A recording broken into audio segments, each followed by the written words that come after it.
Assalamualaikum warahmatullahi taala wabarakatuh. Ada pertanyaan begini di Instagram. Mengapa sih Bapak kok anti banget sama khilafah? Bukannya khilafah itu janjinya Allah gitu ya.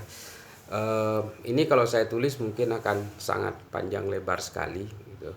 Jadi terpaksa saya menggunakan cara begini.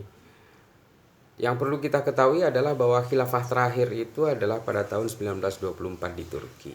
Ketika itu Kemal Atatürk membuat suatu gerakan untuk menumbangkan khilafah itu, dalam tanda kutip.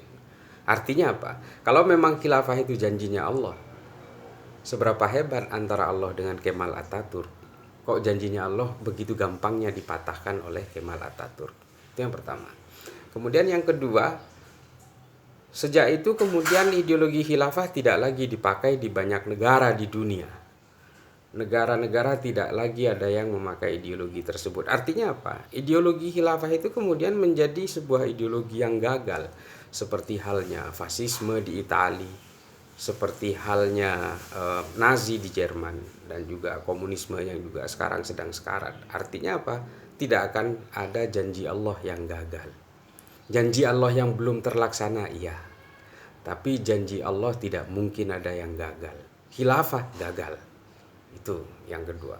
Kemudian yang ketiga adalah, lalu kalau kemudian khilafah itu adalah pembawa kebangkitan Islam, kan selama ini kan disuarakan bahwa khilafah itu adalah akan membangkitkan Islam kembali. Lebih hebat mana antara Islam dengan khilafah itu sendiri? Islam tidak kemudian bergantung kepada khilafah untuk membangkitkannya, dan Islam juga tidak terpuruk sebenarnya. Yang membuat terpuruk itu justru umatnya. Lalu kemudian bergantung kepada khilafah? Enggak juga. Khilafah yang sekarang sudah tidak ada lagi di bumi ini, apakah kemudian gara-gara itu Islam terpuruk? Enggak juga. Artinya begini, Islam jauh lebih hebat dari apapun.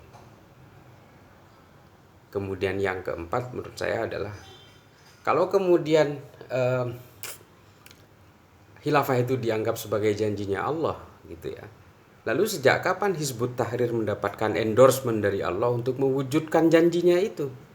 Selama ini kan yang kita tahu adalah bahwa Hizbut Tahrir melakukan gerakan-gerakan, termasuk di Indonesia juga Hizbut Tahrir Indonesia melakukan gerakan-gerakan kebangkitan kembali khilafah, seolah-olah Hizbut Tahrir mendapatkan endorsement dari Allah untuk mewujudkan janji-janjinya. Ini saya sangat tidak sepakat dengan hal ini. Lalu kemudian adalah, ada juga yang menyuarakan, ini yang terakhir ya, khilafah itu adalah sebagai penegak syariah Islam. Kita tahu bahwa khilafah itu sejak awal kemunculannya sudah banyak terjadi konflik politik di Arab, di Madinah waktu itu. Kemudian konflik-konflik yang terjadi di Damaskus, di Irak, di Cordoba, di Toledo, di Granada, di semenanjung Iberia, bahkan sampai ke Kairo segala macam. Apakah itu yang disebut penegak syariah Islam? Sayyidina Utsman ibnu Affan, kemudian Sayyidina Ali juga harus terbunuh gara-gara konflik politik sejak pasca Nabi wafat. Itu apakah itu syariah Islam?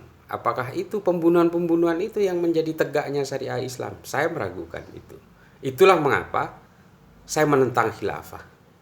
Dan saya beranggapan tidak ada janji Allah yang gagal. Menurut saya khilafah gagal. Saya tetap tidak berpegang teguh kepada khilafah sebagai janji Allah. Karena Allah adalah maha berkehendak. Jadi manusia nggak usah heboh kalau memang khilafah itu adalah janjinya Allah. Manusia nggak usah heboh untuk mewujudkan janji Allah itu, karena Allah maha berkehendak atas kematian, kehidupan, kebangkitan dan sebagainya. Manusia santai saja, tidak usah kemudian heboh dan berusaha mewujudkan janji Allah itu. Kita ini siapa? Manusia adalah makhluk yang kerdil. Demikian. Assalamualaikum warahmatullahi taala wabarakatuh.